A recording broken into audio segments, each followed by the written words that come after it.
அந்திரேயா என்பவர் மேசியாவை கண்டோம் என்று சொன்னான். மேசியா என்றால் என்ன? கிறிஸ்து.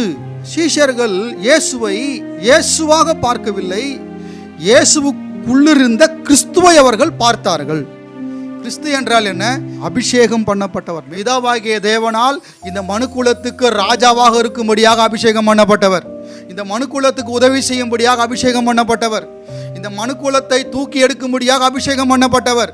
இவர் இல்லாவிட்டால் இந்த உலகத்துக்கு மீட்பே இல்லை, மனுஷனுக்கு மறுவாழ்வே இல்லை, மனுஷனுக்கு வாழ்க்கையே இல்லை. தேவன் எப்படி இருப்பார் என்று யாருக்குமே தெரியாது. அவருடைய மடியில் இருக்கிற ஒரே பேரான குமாரனே அவரை வெளிப்படுத்தினார். தேவன் யார்? அவருடைய பண்பு என்ன? அவருடைய தன்மை என்ன? தேவன் என்பவர் ஒருவர் இருப்பாரானால் அவர் எப்படி இருப்பார் என்பதற்கு வாழ்க்கையாக, மகிமையாக, கொஞ்சம் கூட குறையாமல் இயேசு இந்த உலகத்திலே வாழ்ந்தார்.